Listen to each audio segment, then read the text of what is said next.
Hoje nós vamos falar sobre vírus respiratórios. Todo mundo está vendo a tela aí? Sim? Ok. Bom,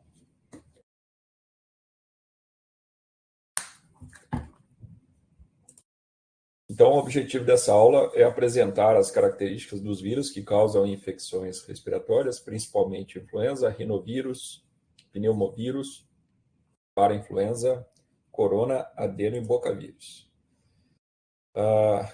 Com exceção do adeno e parvovírus, todos os demais são vírus RNA,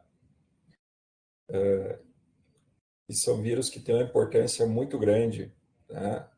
Provavelmente vocês, durante a profissão de vocês, aqueles que forem trabalhar em hospital e laboratórios, vão ter que tratar pessoas, né, com infecções respiratórias, né? Então, todo cuidado, risco de infecção, necessidade de usar máscaras, trocar de luvas,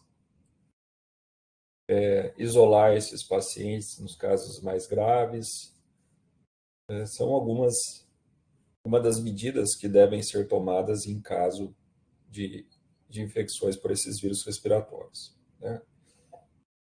E claro que a gente vai começar com um dos mais importantes deles, que são os vírus influenza. Então, o termo Orthomyxoviridae, né, a família que agrupa esses vírus, orto, em latim, significa correto, e mixo, muco, né? Então, tem esse nome porque se refere à gripe verdadeira. Esse nome influenza vem lá do século XV, da Itália. Eles achavam que a gripe era provocada por influência dos astros celestes, né, a lua cheia, etc. É uma das infecções respiratórias mais importantes, né, devido às suas características epidêmicas e muitas vezes, né, com a ocorrência de pandemias. Bom, a gente já falou do vírus influenza, né, quando a gente falou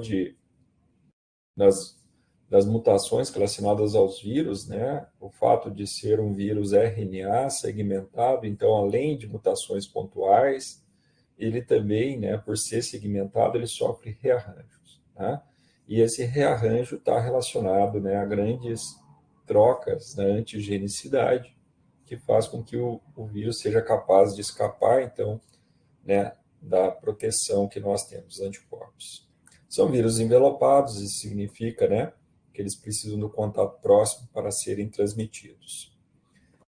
É um vírus RNA, então, consequentemente, ele vai carregar RNA polimerase viral. Ele tem duas glicoproteínas de superfície, né, que é a hemaglutinina, que se liga ao receptor de ácido ciálico galactose, e a neuraminidase, que vai clivar o ácido neuroamínico que está presente no muco.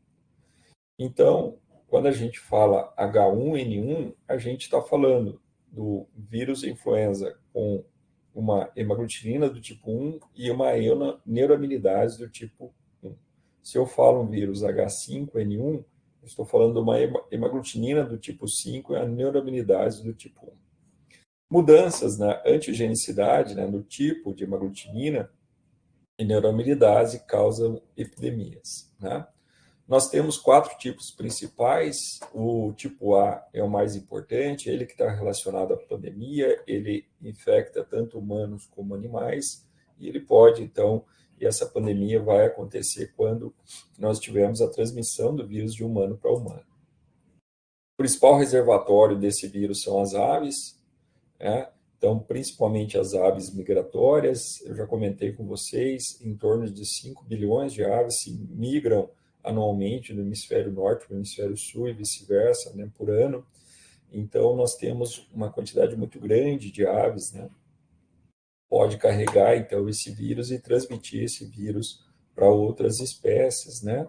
Mamíferos marinhos, outras aves domésticas e silvestres, o homem, claro, né? Espécies importantes aí nesse cenário de transmissão, como os suínos e também equinos. Bom, como todo vírus respiratório, contato próximo, né, ambientes lotados, sem o uso de máscaras, o contato entre mãos, quando uma pessoa espirra, né, perdigotos, podem conter, então, milhares de partículas virais. Isso ficou claro na pandemia, a necessidade da gente usar a máscara e tomar, né, passar álcool nas mãos para evitar a disseminação do vírus. Tranquilo até agora? Bom, se a gente for buscar o histórico, né, dessas pandemias ao longo do tempo, nós vamos ver, né, que elas obedecem um intervalo mais ou menos de 10 a 15 anos. Né? E a última foi em 2009 e nós estamos em 2024. Né? Então, justamente, né, nós estamos sob um risco, né, um risco iminente de uma nova pandemia, e ao mesmo tempo nós temos o vírus H5N1, né, já matou milhões de aves, ele vem infectando, né, várias espécies de mamíferos, como leões marinhos, e mais recentemente em bovinos lá nos Estados Unidos. Né? Então a gente está bastante apreensivo em relação de uma potencial pandemia para o H5N1. Aqui são imagens, né, da pandemia de 1918, uma das pandemias mais graves. Né? Se estima aí cerca de 25 milhões de mortos. Os números são controversos, mas de qualquer maneira, né, se a gente pensar que a população mundial era bem menor do que hoje, foi um impacto bastante grande. Né? Claro que tem a questão, né, do momento, né, os soldados estavam retornando para os seus continentes, e isso facilitou, né, a circulação do vírus, a disseminação do vírus. Né? Então, da mesma maneira que aconteceu agora na pandemia, né, do SARS-CoV-2, nós também tínhamos, né, cartazes solicitando para que, se as pessoas em caso de resfriado, tosse, né, que não ingressassem nos teatros, que ficassem em casa, para evitar a circulação do vírus. Né? Soldados usando máscaras, as pessoas naquela época, né, o vírus de influenza ele só foi descoberto em 1933, então eles aqui jogando desinfetante, eles não sabiam qual era a causa da gripe, né? E, e essa imagem aqui, né, refletindo essa falta de conhecimento, no qual usando a máscara, deixando então o nariz exposto, embora a gente viu muito desse quadro aqui na pandemia, né? As pessoas não usando ou usando máscara de maneira adequada. Bom, e essa pandemia ela foi tão importante que ela marcou uma geração. Tinha até cantigas infantis, né? A Little Bird and its name was Enza, I opened the window and the influenza.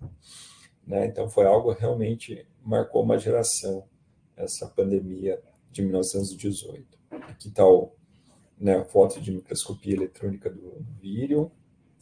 Né?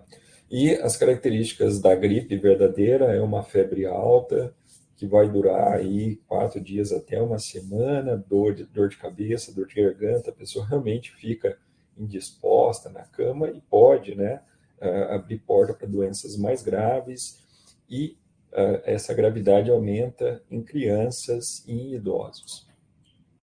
Pode ter complicações como pneumonia, risco do infarto e AVCs, né, e outras doenças associadas. E quando a gente fala de amostras asiáticas, aquelas que circulam em aves para as quais a gente não está adaptado, né, geralmente, né, elas podem acarretar em pneumonia fatal e falha múltipla dos órgãos, em casos de complicações.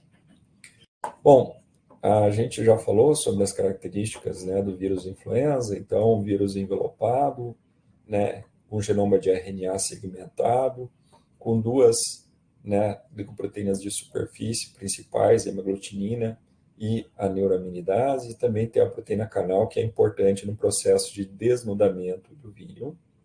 Cada um dos segmentos codifica, né, um gene, entre eles a polimerase e outros genes necessários para a replicação.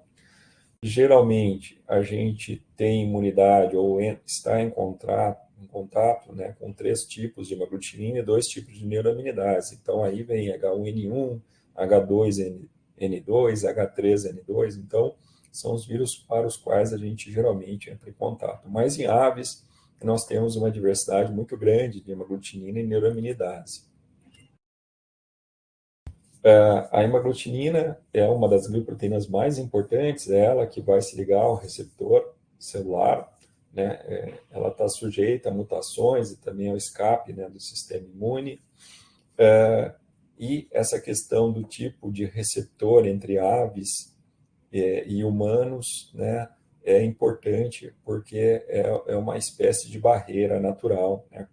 Isso faz com que a gente tenha dificuldade de se infectar diretamente com vírus de aves, né? Mas esses vírus podem infectar uma espécie intermediária, como suínos, se replicar e ser transmitido para humanos. Então, eu já bati sobre essa questão, eu falei na primeira aula, né? E eu volto aqui. Então, o receptor do vírus influenza é o ácido cítrico galactose. Geralmente o carbono 2, né, se liga ao carbono 3, né, e essa ligação a gente chama de alfa-2,3, é o tipo de receptor que nós temos em aves. Em humanos, essa molécula de galactose ela se dobra um pouco, né, o carbono 2 se liga ao carbono 6, com isso você tem uma conformação diferente, né, que dificulta com que vírus de aves infectem diretamente humanos, né. Mas suínos têm ambos os tipos, né, de receptores e pode favorecer, então, né, eles podem se infectar tanto com vírus de aves como vírus de humano, né, e depois transmitir esse vírus para o ser humano. Bom, como eu mencionei, cada segmento codifica um gene diferente, entre eles os mais importantes, a hemaglutinina e a neuraminidase, são os vírus que são, né, as glicoproteínas que vão estar lá no receptor, né, que vão estar lá no envelope viral. Então, consequentemente, elas são um para-choque, né, do vírus contra o sistema imune. Então, elas têm uma importância muito grande na imunogenicidade, né? São as glicoproteínas mais imunodominantes, né? Então, são elas que vão estar presentes na vacina. Além delas, a gente tem a proteína M2, que é uma proteína canal. Ela é importante nesse processo, né, de desnudamento. Então, recordando aqui, né, o processo de replicação do vírus influenza. Então, ele é um vírus envelopado, né? Então, através da hemaglutinina, ele vai se ligar ao receptor de ácido cítrico galactose, vai fazer o processo de penetração, e para ocorrer o desnudamento, ele depende aqui do processo, né, no qual a proteína canal, essa proteína M2, ela permite o influxo de íons H+, aqui para o interior do vírus, isso baixa o pH, e aí permite esse desnudamento. E aí somente o genoma viral vai atravessar o poro nuclear, né, para o vírus replicar no núcleo. Olha só que interessante, esse vírus, embora ele seja um vírus RNA, ele precisa ir lá no núcleo, pegar o CAP e a cauda de poliar, né? O CAP e a cauda de poliar são proteções que existem no RNA mensageiro, porque no citoplasma nós temos as enzimas DNases e RNases, né, que nos protegem contra DNA e RNA exógenos. E como o vírus influenza ele não tem naturalmente essa proteção, embora ele seja um vírus RNA, ele tem que ir lá no núcleo da célula para pegar o CAP e a cauda de poliar e dar continuidade no seu processo de replicação. Então, ele vai lá, ele vai replicar o seu genoma e produzir, então, o RNA mensageiro viral, que vai ser, então, traduzido em proteínas virais. Essas proteínas, juntamente com cópias do genoma, vão ser montadas para formar novas partículas, e quando o vírus for sair da célula, ele vai levar um pedacinho, então, da membrana plasmática para servir como citoplasma, da membrana plasmática para servir como envelope. Bom, tem duas definições que são importantes, né, para o vírus influenza, né? É o drift antigênico e o shift antigênico. O drift antigênico nada mais é do que essas pequenas mutações que acontecem devido a erros na RNA polimerase viral. Então, essas mutações pontuais, né, que acarretam, então, em trocas de nucleotídeos e, consequentemente, pode refletir em mudanças no aminoácido, né, elas fazem com que a gente tenha que atualizar as vacinas contra o vírus influenza anualmente. Já a troca de segmentos a gente chama de shift antigênico, né? Ela é devida a recombinações, quando dois dois vírus diferentes, né, duas variantes virais infectam, né, a mesma célula ao mesmo tempo, então pode trocar segmentos e dar origem, então, a novas amostras para os quais a gente não tem imunidade, e aí o risco da ocorrência de pandemia. Esses eventos de shift antigênico, felizmente, eles são raros, né? Mas eles são importantes nesse processo, são muito importantes nesse processo de evolução do vírus. E o interessante é que essas trocas, elas acontecem em diferentes momentos, né? Então, quando a gente analisa, por exemplo, né, o vírus pandêmico que surgiu em 2009, a gente vai ver que ele é fruto de um rearranjo entre um vírus que já infectava suínos, que é fruto de um rearranjo triplo, né, porque ele contém segmentos de aves, de humanos e de suínos, e esse vírus que já possui um rearranjo triplo, né, que é uma cepa clássica que infecta suínos, ele trocou segmentos com uma cepa que infecta os suínos da Eurásia. E aí deu origem, então, ao vírus H1N1 pandêmico, né? E essas trocas de segmentos, elas aconteceram em diferentes momentos, né, durante a evolução do vírus. Nós temos, então, uma diversidade muito grande de vírus influenza, né? Nós, humanos, nos infectamos geralmente por H1N1, H2N2, H3N2, e, eventualmente, podemos nos infectar com outros subtipos, né, do vírus influenza. A maioria das pessoas, então, vão produzir anticorpos contra essas cepas que mais circulam, né? E as epidemias estão relacionadas, então, a essas pequenas mutações. E quando há rearranjo, né, e aumenta essa variação, a gente tem a ocorrência de pandemias. Então, quando é que vai acontecer uma pandemia? Quando a antigenicidade do vírus muda de tal forma que a imunidade pré-existente não é mais protetora. O que significa isso na prática? Significa que essas glicoproteínas virais, né, elas sofreram mutações, né, alterações, e os anticorpos que nós temos não são capazes de neutralizar essa nova variante com essas modificações nessas glicoproteínas. E aí o vírus consegue fazer o escape do sistema imune e, né, causar uma infecção mais grave e ser transmitido também de pessoa a pessoa. Então, nós temos a ocorrência das pandemias.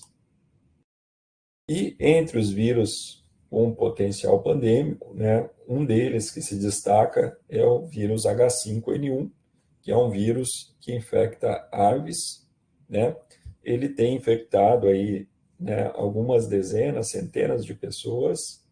Ele tem uma taxa de letalidade em torno de 50%, e há um risco, né, dele se adaptar ao ser humano e passar a ser transmitido de pessoa para pessoa. Então, ao longo do tempo, né, nós temos aí o sacrifício de milhões de aves, né, quando nós temos um plantel de aves que é infectado pelo vírus, a gente tem que eliminar todos os animais, né, e além disso, nós temos também a infecção de mamíferos marinhos, por exemplo, né, nos últimos 2 anos, os lobos marinhos aqui da Patagônia, todos os 95% dos filhotes que nasceram, né, no ano passado, morreram de infecção por H5N1. E esse ano nós temos, né, casos em bovinos, né, leiteiros, né, bovinos de leite lá nos Estados Unidos, e com algumas infecções em produtores. Então, o vírus vem escalando, né, e há um risco, então, de uma ocorrência de uma pandemia, né. Por enquanto, ele mantém a sua especificidade, né, aos receptores alfa-2,3, embora nós humanos também consigamos, né, a gente tenha receptor alfa-2,3 no epitélio respiratório inferior, né, na verdade no trato respiratório inferior, e a gente pode se infectar, mas geralmente isso vai acontecer com pessoas, com tratadores, veterinários que estão trabalhando diretamente, né, com aves, né. Então, quando a gente olha aqui, né, então nós temos várias defesas, né. Primeiro, a temperatura, né, das aves é maior do que a nossa temperatura. Nossa temperatura aqui no trato respiratório superior, ela é em torno de 33 graus. Então, essa diferença aqui em relação às aves já é um certo tipo de barreira, né? Além disso, a questão do receptor que a gente já comentou. Embora nós tenhamos receptores, né, alfa-2,3 lá no nosso trato respiratório inferior. Então, se a gente entrar em contato com aves, né, e a gente for exposto a uma alta carga viral, a gente pode se infectar assim com H5N1. Algumas pessoas já infectaram e já morreram com o vírus. Mas o grande medo é que esse vírus ele passe, então, em suínos, né, que está uma temperatura mais próxima das aves, e tem ambos os receptores, se adapte ao suíno, seja transmitido para o ser humano e, a partir daí, seja transmitido de humano para humano. E aí a gente pode ter uma pandemia por H5N1.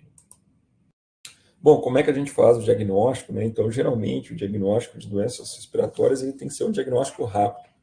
Quando um paciente chega no hospital, né, você precisa saber se aqueles sintomas, né, aqueles sintomas respiratórios que ele está apresentando, está relacionado a qual vírus. E por que isso é importante? Né? Para que a gente faça, então, o isolamento desse paciente, né, ou destine ele a uma ala específica do hospital para evitar, né, a transmissão desse vírus para pacientes que já estão lá, muitas vezes enfermos, né? Senão a gente pode, né, provocar um surto, né, de uma doença respiratória em todo o hospital, né, incluindo as pessoas que trabalham lá. Então é muito importante que a gente faça um diagnóstico rápido. Geralmente a gente vai fazer por imunofluorescência ou RT-PCR, e tem outros métodos também. A gente pode fazer o isolamento viral, pode fazer o diagnóstico de anticorpos e hemoglutinação. O vírus influenza, ele é um vírus que replica bem em ovos embrionados, né? Então, a gente tem várias cavidades no ovo embrionado, a gente pode inocular essa amostra suspeita no ovo embrionado e depois identificar, né? Conseguir isolar o vírus, identificar o vírus. E a gente pode fazer também uma aglutinação. Então, a presença dessa glicoproteína de superfície, que é a hemaglutinina, ela tem uma capacidade, né, de se ligar às hemácias, e a gente pode usar essa característica, né, para fazer um diagnóstico, né? Então, tem uma prova chamada hemaglutinação, no qual a gente coloca numa plaquinha, né, num pocilho, uma plaquinha de 96 poços, a gente coloca, então, uma suspensão de hemácias a 1% e mais a nossa amostra. Se tiver vírus nessa amostra, ela vai se ligar às hemácias e vai formar uma rede. Se não tiver, essas hemácias vão se depositar no fundo e formar um botãozinho aqui, né? Essas plaquinhas, os postos dessa placa têm um fundo em U, né? Em V, então permite isso. Quando eu tenho a presença de vírus, vou formar uma rede aqui e eu não vou identificar, né, a presença, né? Não vai formar esse botão, significa que tem vírus na amostra. Posso fazer imunofluorescência, e também posso detectar a presença de anticorpos contra o vírus. Aí eu vou fazer a inibição da hemaglutinação, que daí a leitura é o contrário da hemaglutinação. Na inibição da hemaglutinação, eu vou, né, adicionar aqui, então, as hemácias, né, e essa amostra suspeita de ter anticorpos. Se tiver anticorpos nessa amostra, ela vai se ligar no vírus, e o vírus não vai conseguir se ligar nas hemácias, e aí eu vou ter um resultado contrário. Então, quando eu tiver anticorpos no soro, eles vão neutralizar o vírus não vai se ligar na hemácia e vai formar esse botãozinho aqui. Eu posso fazer um ELISA também, né? Eu vou ter uma placa no qual eu vou ter os antígenos virais, vou colocar o soro do paciente, se tiver anticorpos no soro do paciente, ele vai se ligar aqui e eu vou detectar, então, que aquele paciente é soro positivo. E aí eu posso diferenciar entre, né, anticorpos IgM e IgG. Muito importante, as vacinas contra o vírus influenza. Eu tenho que atualizar aqui, essa aqui é do ano passado, eu vou colocar aqui depois, né, a vacina a atualização da vacina desse ano, isso é muito importante para vocês. Eu já atualizei ontem na aula do pessoal da nutrição e esqueci de atualizar aqui na aula de vocês, né? Mas a gente, como eu mencionei, os vírus que circularam, né, no ano anterior, né, eles são adicionados à vacina, então a gente sempre, desde 2009, a gente sempre vai ter a presença do vírus pandêmico, também o vírus H3N2, então 2 influenza A e 1 influenza B. Esse vírus aqui permanece na vacina desse ano e essas 2 cepas aqui, elas foram trocadas, depois eu atualizo aqui.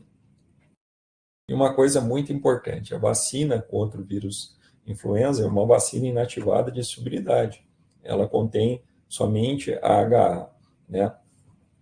Então, quando alguém fala assim, eu fui tomar a vacina contra o vírus influenza e fiquei gripado, impossível. A vacina é uma vacina inativada de solubilidade.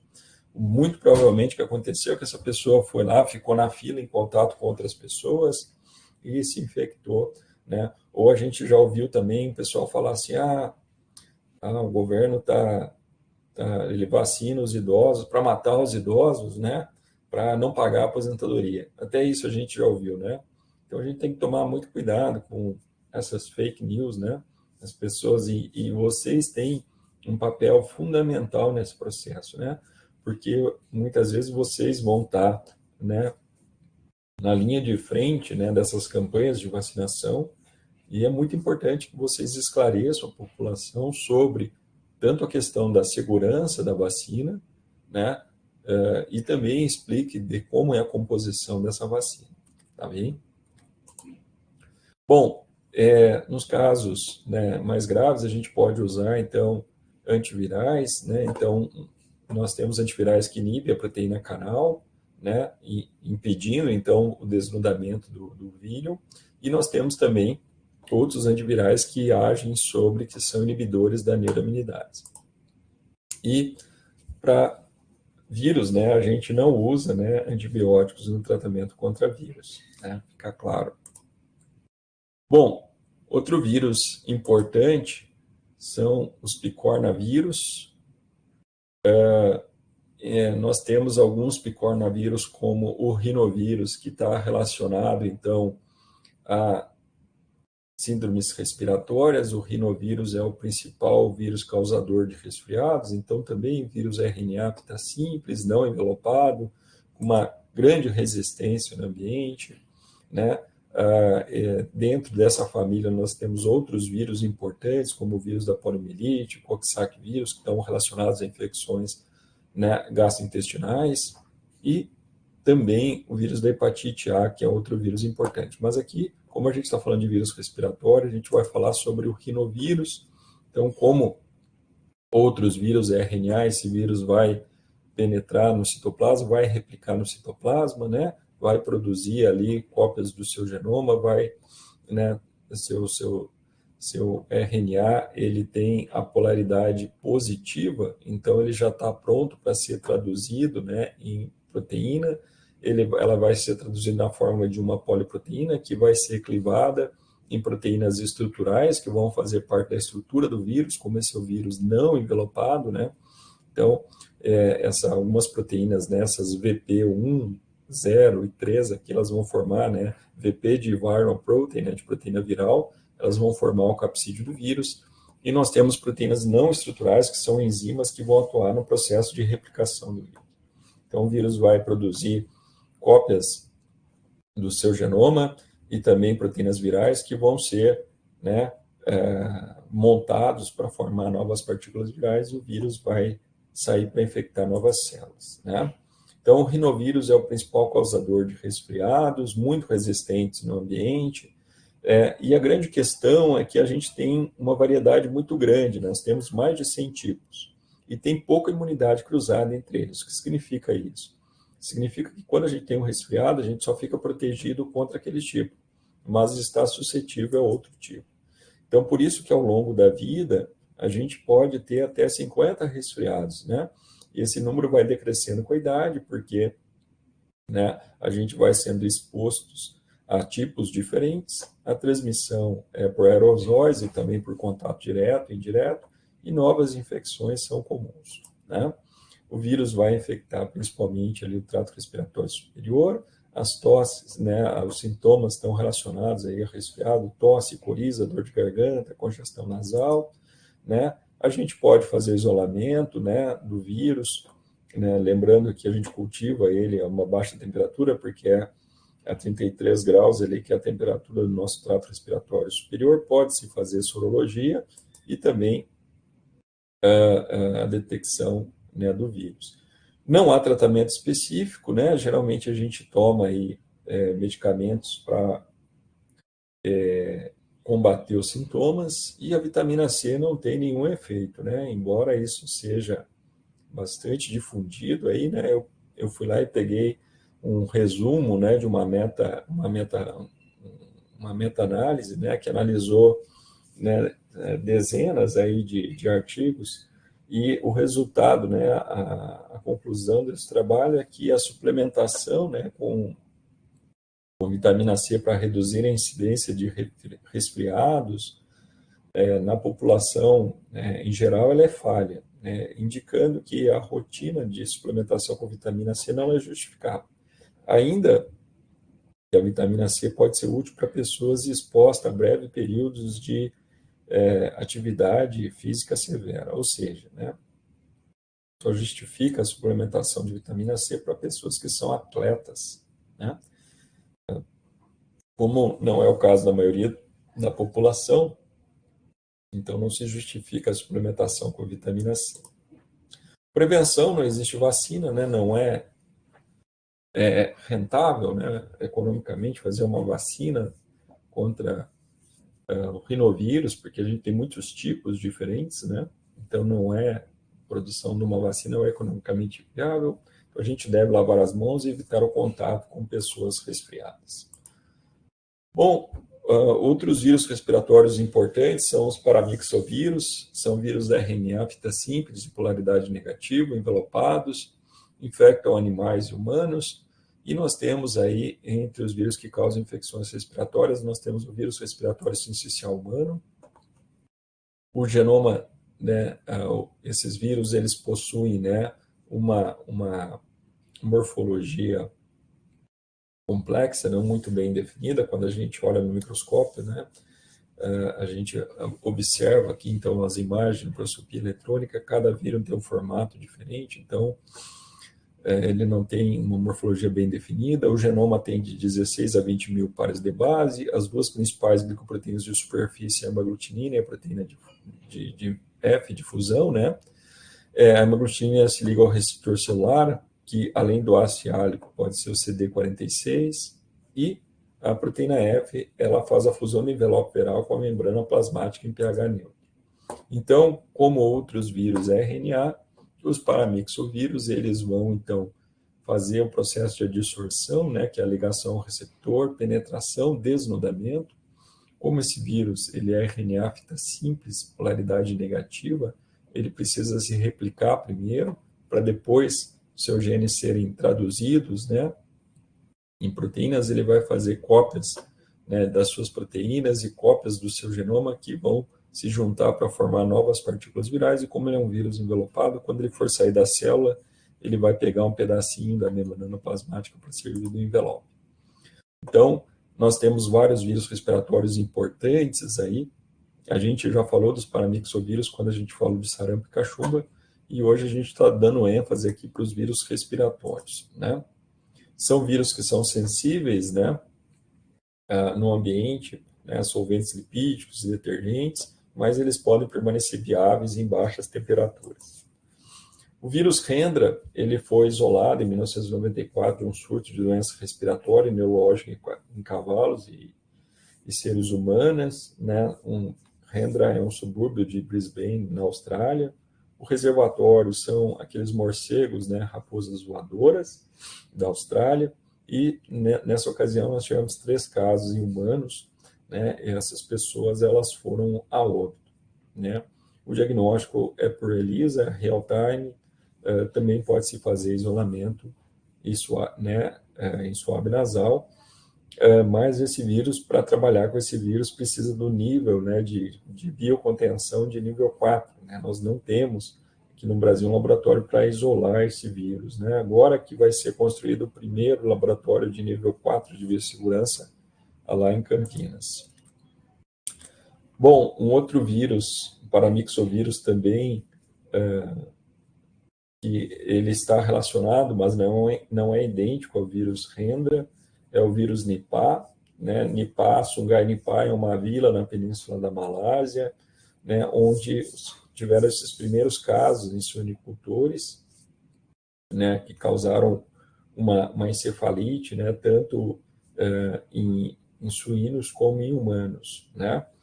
Como é que aconteceu essa transmissão? Então, esses morcegos, né, essas raposas voadoras, elas se alimentam de frutas e os suínos ficavam embaixo das árvores comendo as frutas que caíam e entravam em contato com as fezes desse morcego. E foi assim que eles se infectaram com esse vírus e transmitiram, então, esse vírus para o ser humano, né? E nós temos casos de surtos isolados desse vírus. Também é um vírus que, para você manipular, você precisa do ambiente de biotensão de nível 4.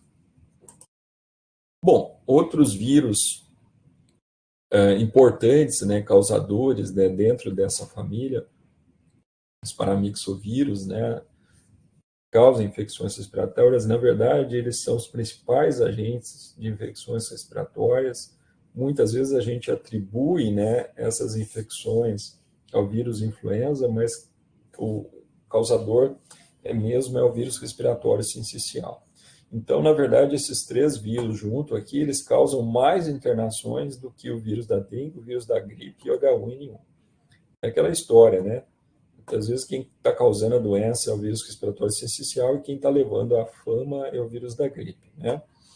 A falta de diagnóstico muitas vezes interfere nesse processo. Então, por isso que é muito importante fazer o diagnóstico laboratorial para confirmação, né, de qual vírus está causando essa infecção. E entre esses três vírus, né, o vírus respiratório sincicial é o mais importante, é o agente de bronquiolite e broncopneumonia, principalmente em crianças até 5 anos de idade.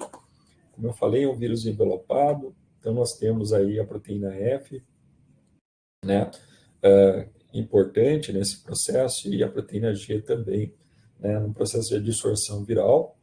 É um vírus envelopado, então ele precisa do contato próximo para ser transmitido, e ele, no seu processo de replicação, né, em cultivo celular, ele vai formar uma estrutura que a gente chama de sincícios, né?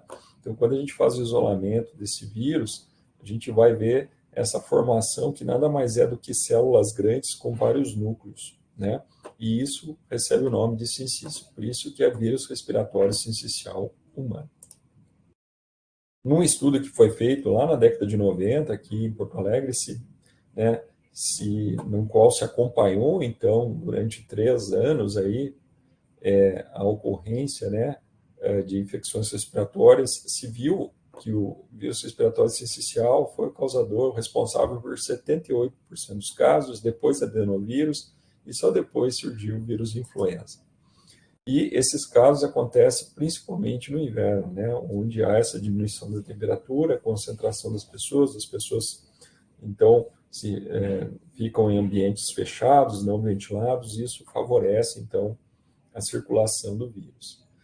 Ele causa infecções repetidas durante toda a vida, ele geralmente causa, né, surtos em comunidades, esse surto pode ser regional, né, usualmente no início do frio até o final do inverno, pode causar mortalidade em idosos, em crianças, e 50% dos casos associados à influenza, na verdade, está relacionado ao vírus respiratório sincicial humano. Casos graves requerem hospitalização, é um vírus que é sensível à ribavirina, e existe também monoclonal específico para o tratamento contra o vírus, né? E até então, eu tinha colocado nesse slide que não existe vacina, mas hoje nós já temos uma vacina, né? Mas eu deixei dessa forma aqui porque a primeira vacina contra esse vírus, que foi uma vacina clássica, inativada, ela provocou uma doença mais severa quando os pacientes foram expostos ao vírus. E isso bloqueou, né, o desenvolvimento de vacinas. Agora, com a pandemia, essas vacinas de RNA, né, elas permitiram, então, essa tecnologia de vacina de RNA, permitiram desenvolver uma vacina eficaz contra o vírus respiratório sincicial. Então, nós já temos essa vacina, ela já foi aprovada pelo Ministério da Saúde, pela Anvisa aqui no Brasil, e ela deve chegar em breve, né, a fazer parte do PNI aí, né? Então, essa dificuldade de desenvolver essa vacina contra o vírus respiratório sincicial deixa claro que é importante a gente conhecer os mecanismos de imunidade e a patogenia do vírus, né, até chegar numa vacina eficaz. Como eu mencionei, o diagnóstico, né, no caso de infecções respiratórias, ele é muito importante. Esse protocolo aqui é o protocolo do Einstein, né?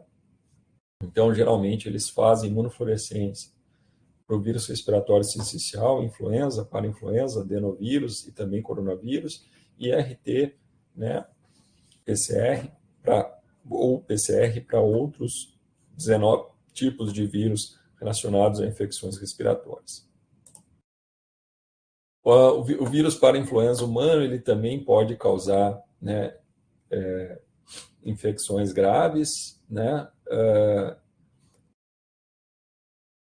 assim como bronquiolite, pneumonia, resfriados, né, uma laringotraqueobronquite, né, que é chamada de croup, que é causada pelo parainfluenza, pode ser, né, uma diferença importante no diagnóstico, mas embora a gente depende, né, do diagnóstico laboratorial, porque outros vírus também podem causar essa croup.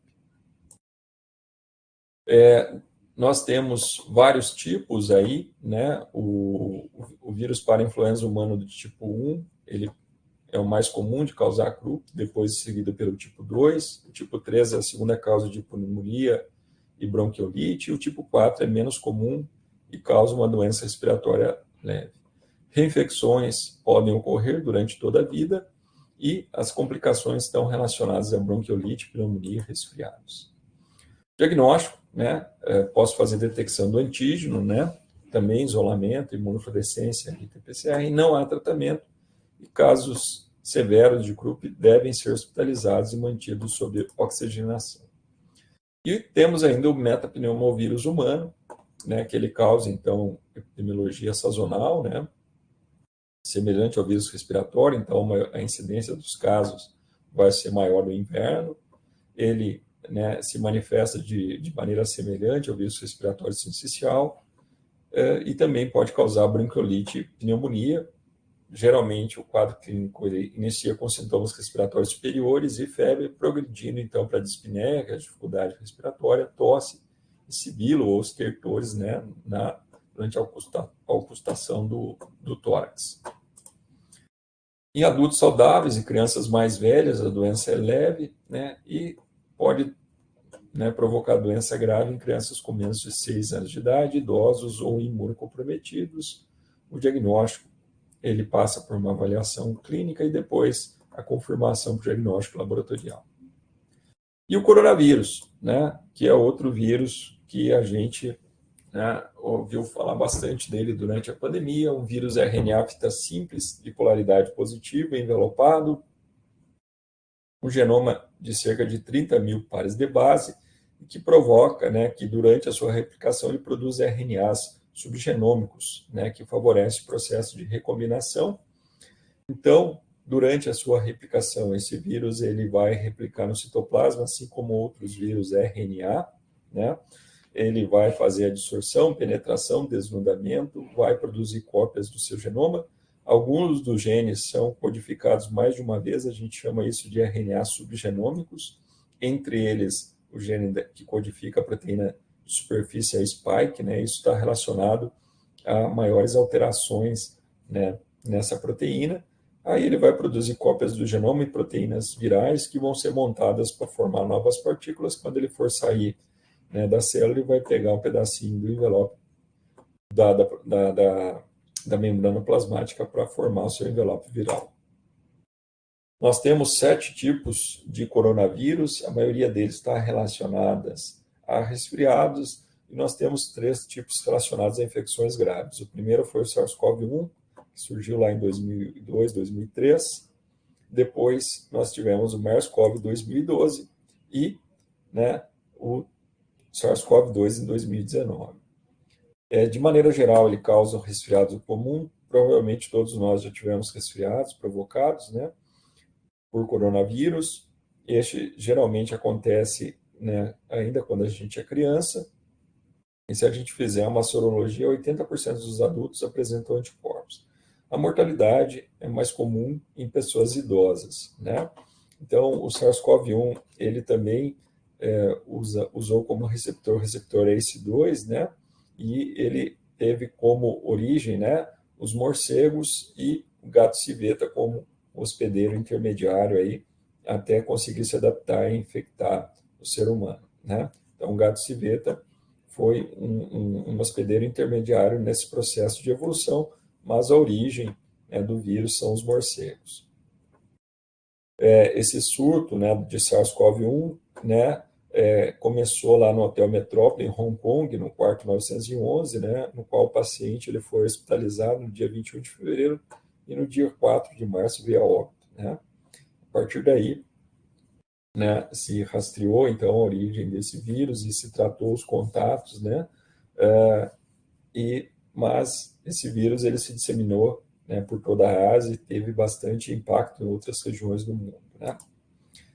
As características, né, dessa infecção, né, então as pessoas infectadas, 94% apresentavam febre, calafrio, mal-estar, dificuldades respiratórias. Depois, em 2012, nós tivemos o MERS-CoV, no qual, né, o hospedeiro intermediário aí foi o camelo nesse processo de adaptação do vírus ao ser humano, né? Ele infecta morcegos, suínos, macacos, camelídeos e humanos, causa uma doença grave também, né?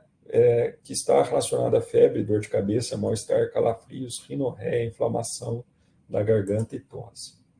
E, claro, o SARS-CoV-2, né, que é a pandemia, né, a doença infecciosa mais grave que afligiu a humanidade nos últimos 100 anos, né? Boa parte do desafio, né, de controlar esse vírus está na falta de compreensão dos mecanismos patogênicos e persistência, né, da imunidade das vacinas. E pela primeira vez nós tivemos uma vacina de RNA mensageiro que foi usada como vacina preventiva e também uma vacina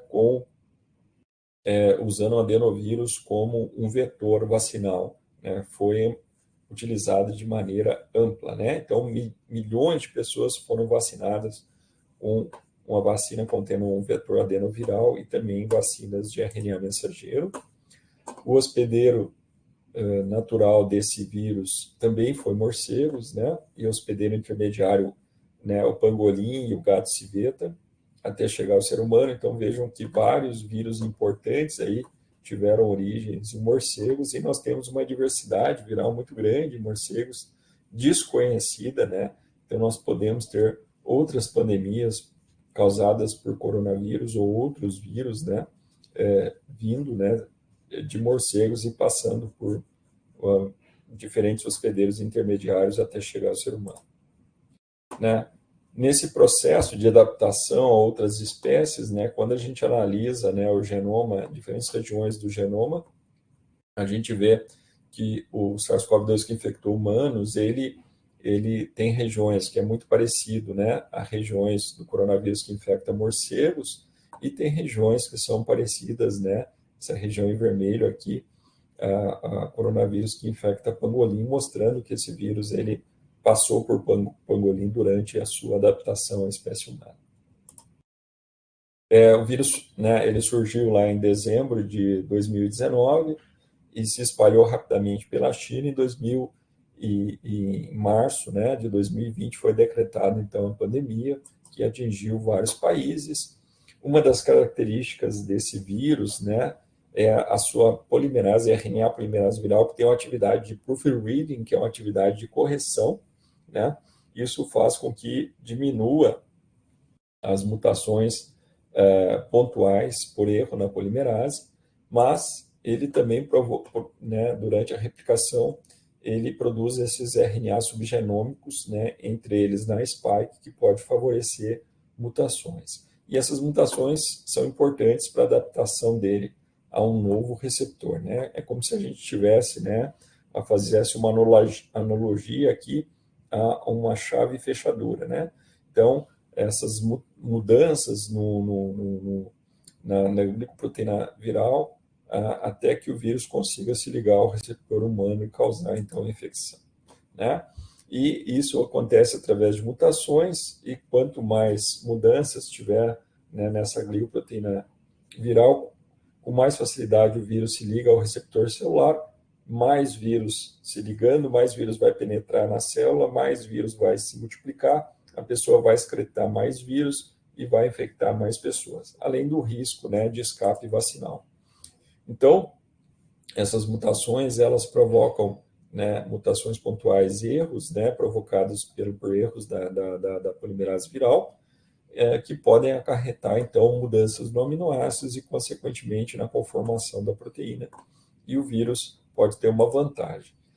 Nós temos várias mutações aí importantes que surgiram, né, ao longo da evolução aí do coronavírus, né?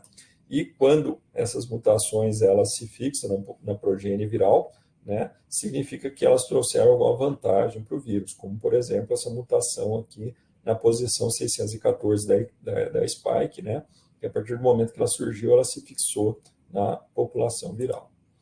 E interessante que quando a gente acompanha, né, essas mutações em diferentes variantes, né, como a alfa, beta, gama, que surgiu aqui no Brasil, essas variantes, né, a delta, a ômicron, elas surgiram em diferentes regiões do mundo, e a gente vê que elas apresentam a mesma mutação, né? Então, na mesma cor aqui, a gente tem a mesma mutação que surgiram, né, em variantes que, na verdade, essas mutações ocorreram em variantes que surgiram em regiões diferentes do mundo, né? Então, isso mostra, né, a gente chama isso de mutações convergentes, né?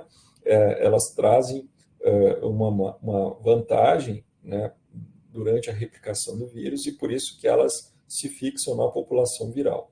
E elas surgem de maneira independente. Então, é muito interessante quando a gente compara essas mutações entre diferentes variantes.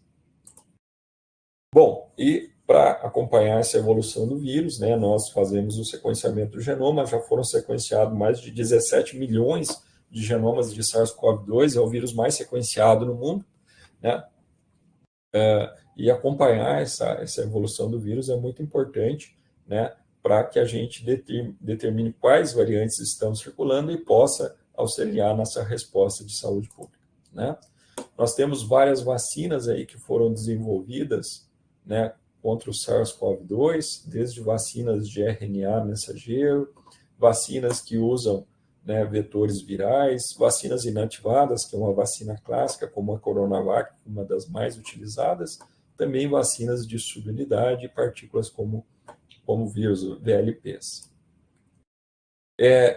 Nós temos ainda algumas lacunas, né? A gente precisa avaliar melhor o impacto de novas variantes do SARS-CoV-2, que elas continuam surgindo, né? Então, essa necessidade de ter uma atualização vacinal, né? Nós temos, então, vacinas contra várias variantes e essa necessidade da gente ser revacinado anualmente, né? E também a gente precisa avaliar melhor a resposta às células T, né, que são induzidas pela vacina. Bom, nós temos ainda os adenovírus, agora são vírus DNA, até então a gente estava falando de vírus RNA, o adenovírus é um vírus DNA fita dupla, não envelopado, portanto ele tem uma grande duração no ambiente, ele também está relacionado a resfriados. Provavelmente todos nós já tivemos resfriados causados por adenovírus, são vírus muito resistentes no ambiente, né? E isso dificulta o nosso controle, é um genoma infeccioso pan-transfectado, os receptores celulares são as moléculas integrinas específicas, né? Ele replica em altos títulos e causa lise celular, infecta animais e humanos, né? O primeiro adenovírus isolado foi o adenovírus humanos, né, isolado em glândulas adenoides, em 1953, possui 5 gêneros e mais de 50 espécies, também tem uma capacidade aglutinante e causa diferentes infecções humanas de acordo com o tipo e subtipo. Essas infecções, desde infecções respiratórias até outras infecções entéricas, são causadas por adenovírus, né? E isso varia conforme o tipo, né? especificamente, né, a gente já falou do tipo 40 e 41 quando a gente falou, né, das gastroenterite, né, mas vários tipos causam infecções respiratórias. O diagnóstico ele é importante, geralmente a gente faz PCR, pode-se fazer isolamento viral e é importante a determinação do tipo e subtipo para chegar, então, ao diagnóstico definitivo. E, por fim, o parvovírus, né, que é um vírus que está relacionado a infecções entéricas, é um vírus DNA não envelopado, com uma grande resistência, né? A gente já falou desse vírus aqui, né? Ele vai se replicar principalmente em células que estejam com alta taxa de replicação, né? Ele vai, então, infectar células da medula e das criptas intestinais. Um dos gêneros é o Dependo-parvovírus, que depende, né, do adenovírus ou herpes vírus para se replicar, a gente já falou dele. O protótipo do grupo é o parvovírus B19, né, que pode causar aborto e doença eczematosa em crianças, né? E nós temos ainda o gênero Boca parvovírus, que foi descrito em 2005. Ele recebeu esse nome porque bovinos e caninos são os principais hospedeiros desse gênero, daí o nome bocavírus, e ele pode causar infecções respiratórias em crianças com menos de 5 anos de idade, por isso que ele está aqui. É o quarto vírus mais comum, depois de rinovírus, é o quarto vírus respiratório mais comum, depois de rinovírus, vírus respiratório sincicial e adenovírus. Muitas vezes não é detectado, né? Não existe o diagnóstico clínico, talvez por isso a gente fale pouco sobre o bocavírus humano. É transmitido pela via respiratória e rota fecal oral, sintomas tosse, sibilo e febre, broncopneumonia e bronquiolite. A maioria dos casos são leves e o principal problema são em crianças. Bom, mensagens principais da aula de hoje. Então, quais detalhes do genoma do vírus influenza favorecem as mutações? Então, nós temos 2 detalhes principais. O fato de ser um vírus RNA está suscetível a mutações pontuais. Essas mutações pontuais a gente chama de drift antigênico e é o que faz com que a vacina seja atualizada a cada ano. E o fato de ser um vírus segmentado que está suscetível a rearranjos, né? Esses rearranjos podem alterar, né, pode alterar essa variante de tal modo que os anticorpos que nós possuímos não sejam suficientes para nos proteger da infecção e nós podemos ter a ocorrência de uma pandemia. Quantos tipos de influenza vírus existem? 4 tipos, né? A, B, C e D. O tipo A é o responsável por pandemia. Qual o principal reservatório? São as aves, né? As aves são refratárias à infecção. E nós temos aí uma grande diversidade de vírus e influenza infectando aves. As glicoproteínas mais importantes é a hemaglutinina, que se liga ao receptor celular, e a neuraminidase, que cliva o ácido neuramínico presente no muco. O drift e o shift antigênico, eu já mencionei. O drift são as mutações pontuais provocadas por erro na RNA polimerase, e o shift antigênico é essa troca de segmentos, né, devido ao rearranjo que está relacionado a pandemias é o shift antigênico, e eles ocorrem, né, quando essa alteração ela muda, né, ela provoca alterações suficientes a nível de nucleotídeo e, consequentemente, né, de aminoácido, de tal modo que essas glicoproteínas elas se modificam e os nossos anticorpos, né, não são capazes mais de neutralizar esse vírus. E aí a gente pode ter ocorrência de pandemias. Por que o vírus H5N1 não se tornou pandêmico? Porque ele ainda não conseguiu, né, causar uma infecção eficiente de humano para humano. Por enquanto, ele está restrito em animais, né, embora ele venha aumentando o número de infecções em diferentes mamíferos, né, mamíferos marinhos, né, agora bovinos nos Estados Unidos, e isso aumenta, né, o risco dele se adaptar e ser transmitido para humano e depois de humano para humano e causar uma nova pandemia. Porque a vacina contra a influenza tem que ser atualizada anualmente devido às mutações pontuais, né, provocadas por erro na RNA polimerase, onde agem os antivirais contra o vírus influenza, então eles agem na proteína canal M2 e também na neuraminidase, que não existe uma vacina contra resfriado, que nós temos mais de 100 tipos de resfriado e é economicamente inviável produzir uma vacina contra resfriado. O vírus Hendra e Nipah, eles pertencem, então, aos paramyxovírus, são vírus que surgiram e com uma alta letalidade, mas, felizmente, né, ficaram restritos às regiões onde surgiram, mas nos deixam, né, sempre preocupados em relação do potencial, né, dos vírus dessa família de causar, então, infecções graves em humanos. Como a epidemia das doenças respiratórias no Rio Grande do Sul, né, geralmente elas acontecem, né, a maioria dos casos no inverno, né, onde a gente tem aí lotação dos hospitais, né, por principalmente crianças e idosos, né, com bronquite, bronquiolite, né, e a necessidade de oxigenação. Então a gente vai ver esses quadros principalmente no inverno. O principal responsável por infecções respiratórias agudas em crianças de até 5 anos de idade é o vírus respiratório sincicial humano. Quais características do coronavírus facilitaram sua transmissão humanos? Então, sem dúvida, né, o fato de ser um vírus RNA está suscetível a mutações, o fato dele produzir, então, esses RNA subgenômicos, principalmente na spike, né, é um desses RNA subgenômicos, isso aumenta a mutação, e também ele está suscetível a rearranjos, né, os rearranjos foram fundamentais para a evolução desse vírus na sua transmissão de morcegos para outras espécies intermediárias até chegar no ser humano. São mutações convergentes, então são essas trocas que acontecem em diferentes variantes, né? A gente viu isso no SARS-CoV-2, né? Então, variantes que surgiram em diferentes regiões do mundo apresentaram a mesma mutação pontual, né? Mostrando que essas mutações trouxeram alguma vantagem para o vírus, né? Durante a sua replicação e, portanto, se fixaram na progênie viral. O bocavírus humano pertence a qual família viral? O bocavírus humano, né, ele pertence, então, aos parvovírus, né, é um vírus que está relacionado, então, a infecções respiratórias, principalmente crianças até 5 anos de idade, e o nome bocavírus está relacionado aí aos principais hospedeiros dessa família, que são bovinos e caninos. Sugestões de leitura da meia-noite às 6.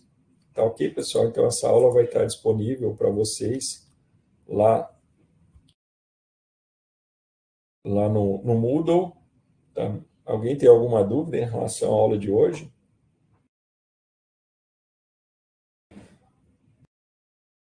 Eu vou paralisar aqui as gravações.